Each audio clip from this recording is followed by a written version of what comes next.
تو زیادہ نہیں کام میں ہاتھ بٹاتا، کبھی کبھار ہم بھی بٹا دیتے ہیں۔ ایک دفعہ تو میں جھاڑو لگاتا ہوا پکڑا گیا تھا، گھر کا دروازہ کھلا ہوا تھا، کوئی فیملی آ گئی اوپر، تو میرے ہاتھ میں تھی جھاڑو، تو وہ جھاڑو، وہ گھر والے تھے نہیں گھر میں اصل میں ایکچولی، تو وہ میں خود ہی جھاڑو لگا رہا تھا، تو میں پکڑا گیا۔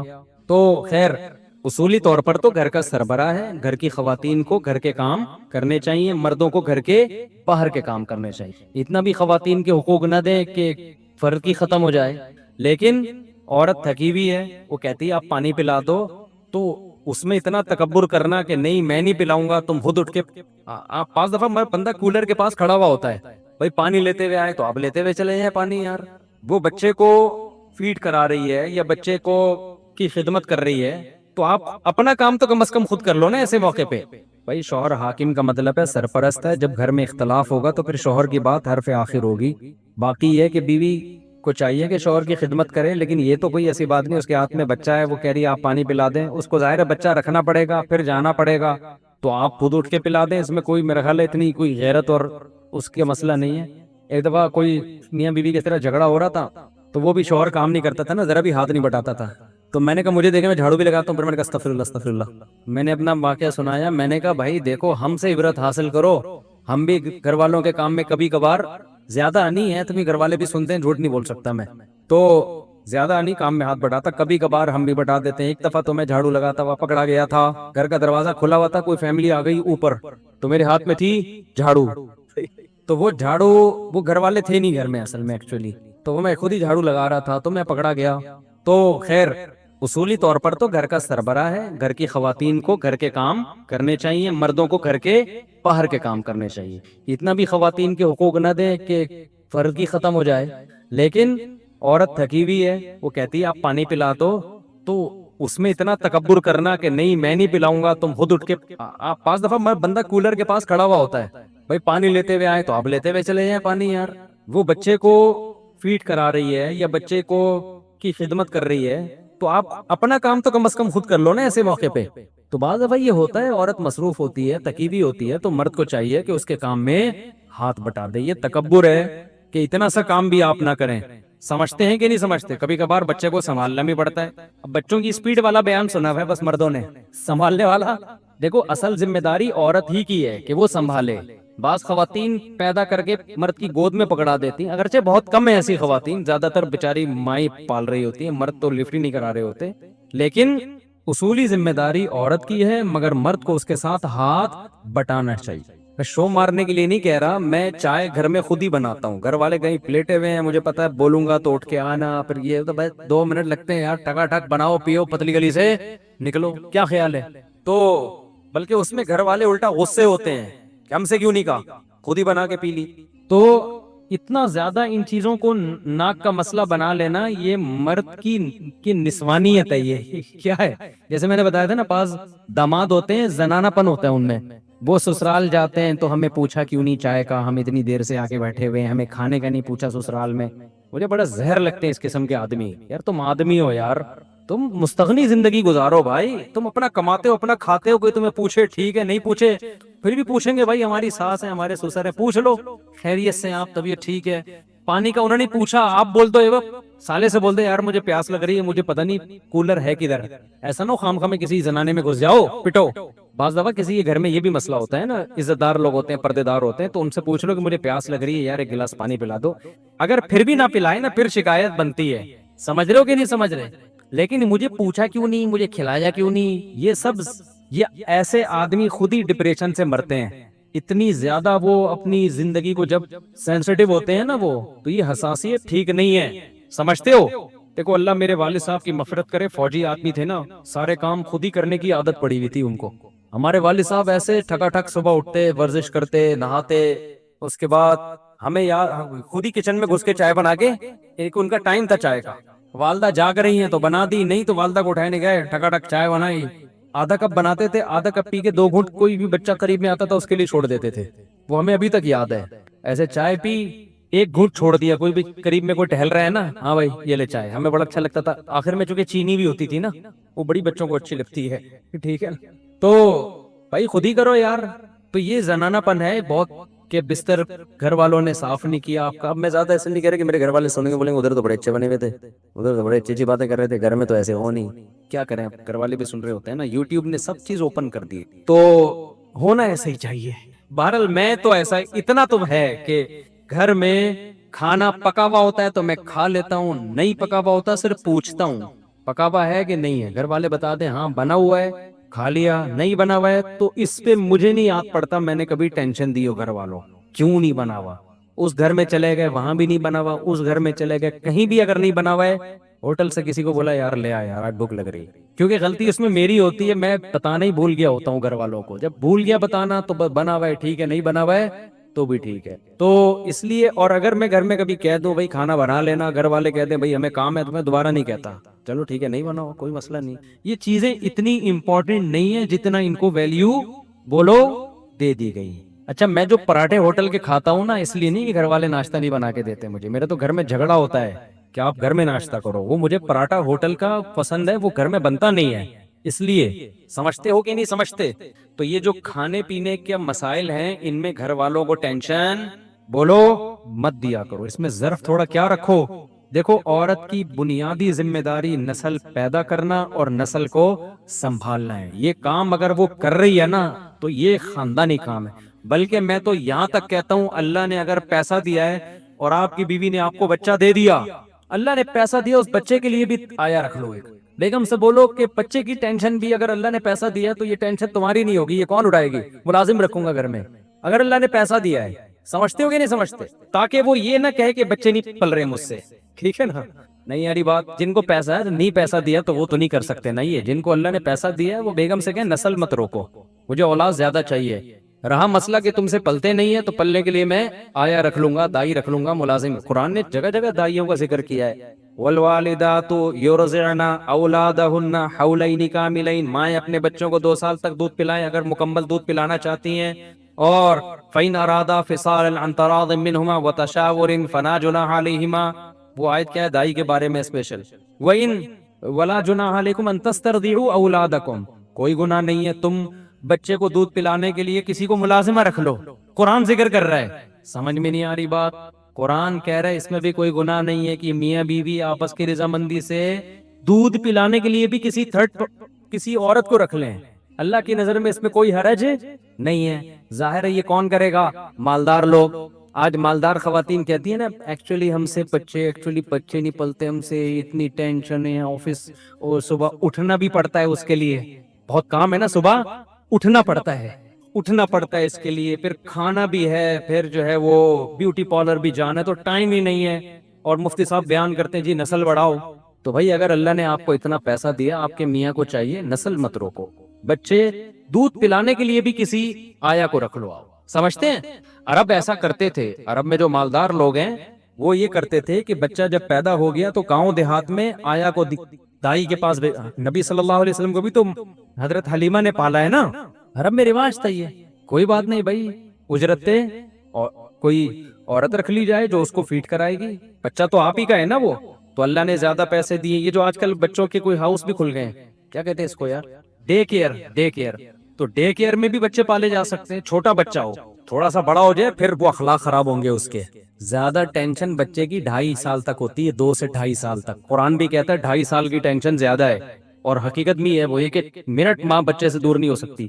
تو یہ 2.5 سال کے لیے مالدار مائیں کیا کریں گی, نسل مت روکیں بھائی, بچہ پیدا کر کے 2.5 سال کے لیے ڈے کیئر میں جمع کرا دیں. نہ پیدا کرنے سے بہرحال بہتر ہے, نسل روکنے سے بہتر ہے, ڈے کیئر میں جمع کرا دیں. 2.5 سال تک بچے کو تربیت کی ضرورت نہیں ہوتی, 7 سال تک نہیں ہوتی.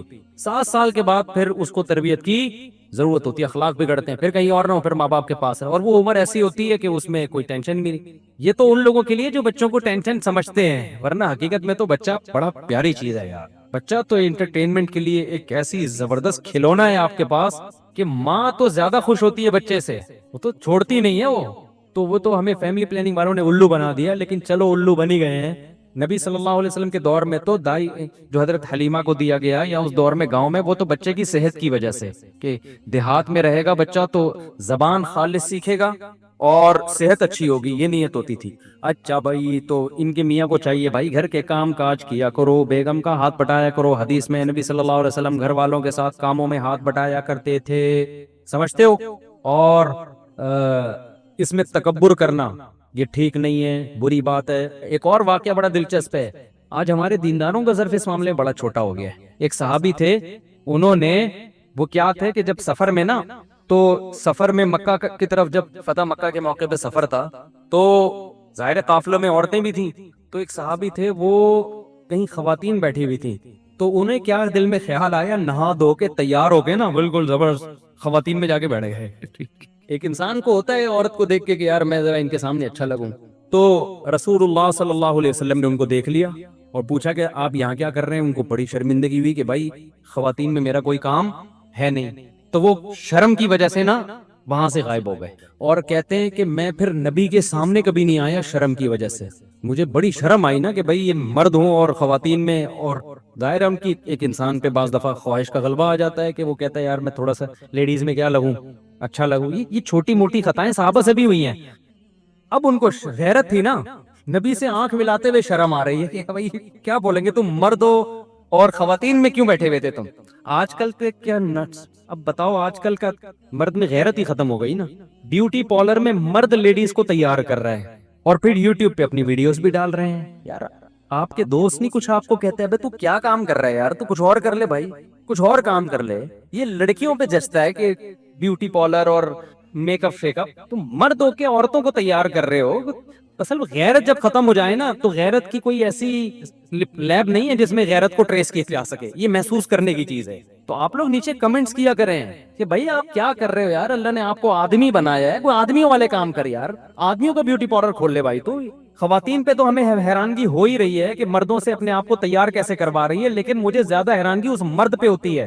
دیکھو زنا کرنا ایک الگ چیز ہے، بدکاری کرنا الگ چیز ہے، وہ بھی بڑا جرم ہے، لیکن کھلے عام آپ لیڈیز کو تیار کر رہے ہو، اور یہ آپ کا پیشہ ہے، یہ آپ بتا رہے ہو کہ میں مرد نہیں ہوں، ورنہ عورت ڈرتی ہے آپ کے پاس بیٹھتے ہوئے۔ اچھا میں نے کسی سے پوچھا کہ یار یہ بیوٹی پارلر میں اتنی عورتیں جا رہی ہیں، مرد تیار کر رہے ہیں ان کو، تو ان عورتوں کو ڈر نہیں لگتا کہ اس آدمی کی نیت خراب ہو گئی؟ انہوں نے کہا یہ بندے چھکے ہو جاتے ہیں، بالکل نا، یہ آدمی کیا ہو جاتے ہیں؟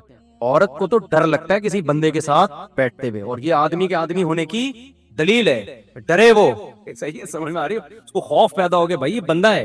تو یہ کس طرح کا سیٹ اپ چل رہا ہے یار، تم کدھر کو جا رہے ہو یار، کچھ اور کر لے میرے بھائی، تو بیسیوں قسم کے رزق کے کمانے کے ذریعے ہیں، بری حرکت ہے یہ مردوں کو، کیونکہ آپ نہیں بولو نا تو یہ چیز پھر سوسائٹی میں پھیل رہی ہے۔ بہت سے نوجوان دیکھتے ہیں کہ وہ ہمارا وہ یوٹیوب پہ کھلے عام لڑکیوں کو تیار کر رہا ہے، تو یار ہم بھی ایک کیا کھولیں گے، بیوٹی پارلر کھولیں گے۔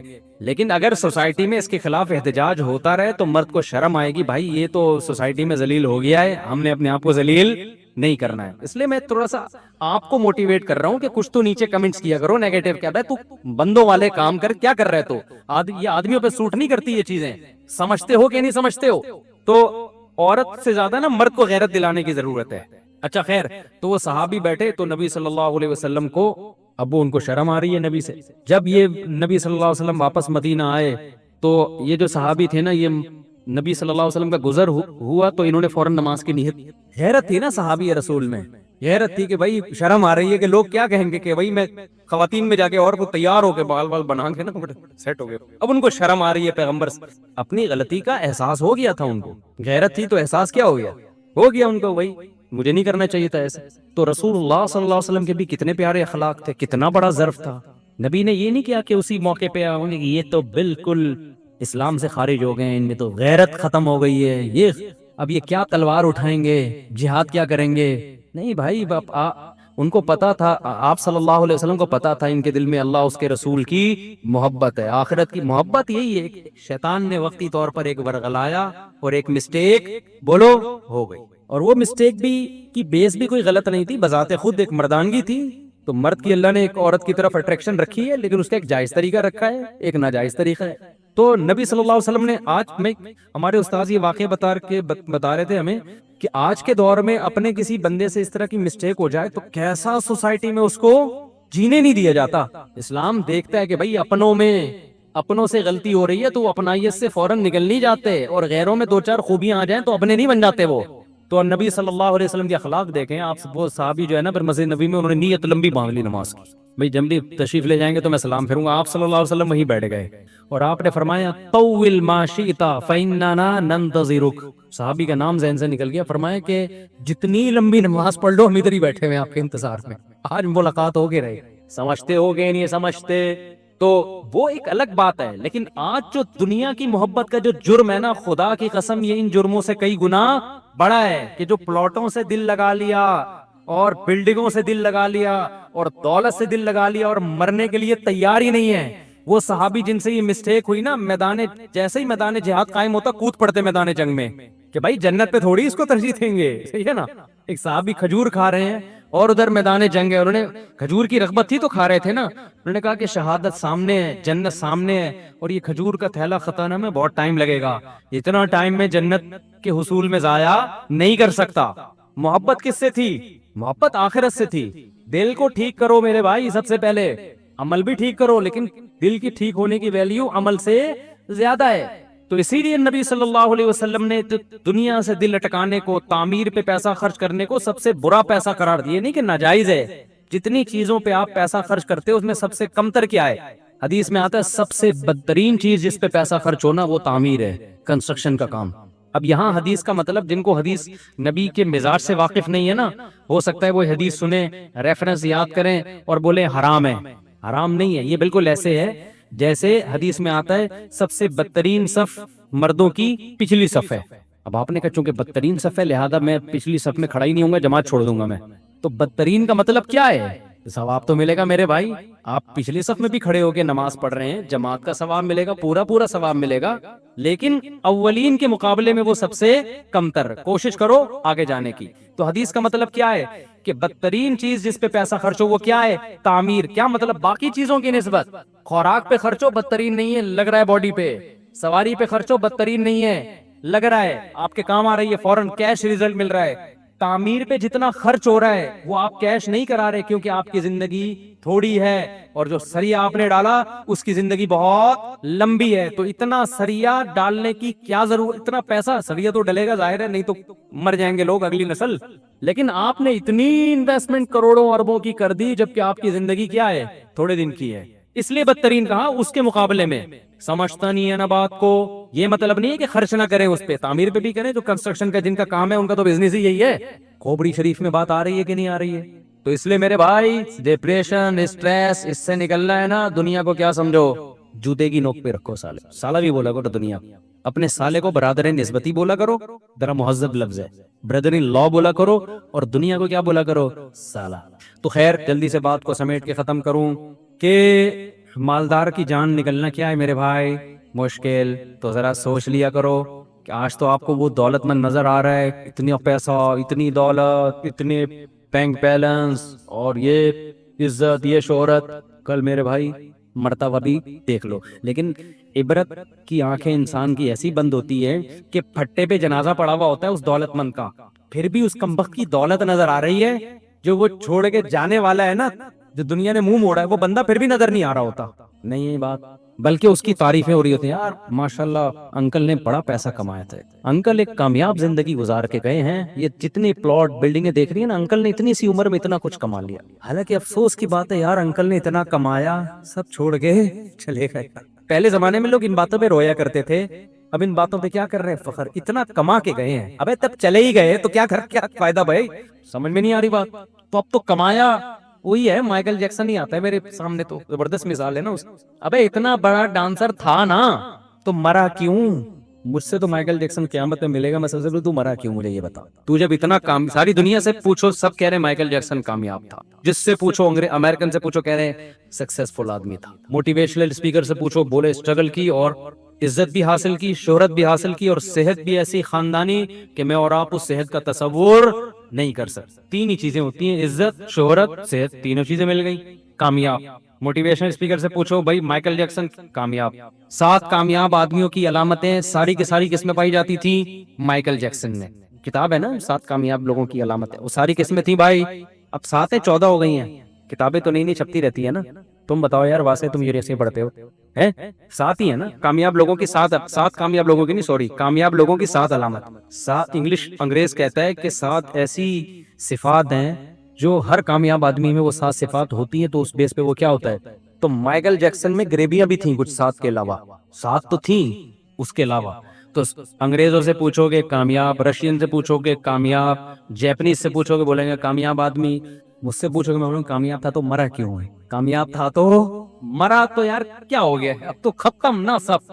اتنی اسٹرگل, اتنی محنت کے بعد اتنا بڑا شو ہونے والا تھا, وہ تو قدرت ہونے دیتی. آخری شو مجھے یاد ہے 2009 میں ہمارے دوست, ہمیں 2007 تھا پتہ نہیں 9 تھا, دوست ہمیں بتاتے تھے مفتی صاحب مائیکل جیکسن کا بہت بڑا شو ہونے والا ہے, کروڑوں اربوں روپے کے ٹکٹ بک گئے, اور ایسے دوست احباب نا بتا رہے ہوتے تھے. اگلے دن میرے دوست ہیں یہاں سلمان ہے, ہماری پرانی دوست نے بتایا مجھ سے مائیکل جیکسن کا انا للہ ہو گیا. میں نے کہا اچھا, کہہ رہے ہاں وہ, میں نے کہا کیسے, کوئی مرڈر ہوا ہوگا کیونکہ اتنا صحت مند آدمی ڈاکٹروں کی ٹیم لے کے گھوم رہا ہے, گردے شاپروں میں ڈال کے گھوم رہا ہے کہ میرا یہ والا گردہ خراب ہو گیا تو وسیم میں گردہ لگا دو, فلانے کا گردہ لگا دو. پتے میں پتھری پر گورنمنٹ کی طرف سے پابندی تھی مائیکل جیکسن کے, جو ہمیں یعنی ہم تو اپنے الفاظ پہ تعبیر کر رہے ہیں نا, چھینکنے پر پابندی, چھینکے گا ڈاکٹروں سے سوال ہوگا قیامت کے دن, کیونکہ اتنے پیسے تمہیں دے رہا ہے تو چھینک کیوں آ رہی ہے. قیامت کے دن بھی سوال ہوگا نا, کیونکہ ڈاکٹر تو پیسے لے رہے ہیں نا, آخرت میں اللہ بھی تو پوچھے گا نا کہ تم نے پیسے کس بات کے لیے. یہ والے سوال تو ہر ایک سے ہوں گے نا, دنیا میں بھی ہوگا. تو وہ سلمان ہمارے دوست ہیں, انہوں نے آ کے بتایا کہ صاحب انا للہ, انگریزوں کا انا للہ, ہمارا والا نہیں.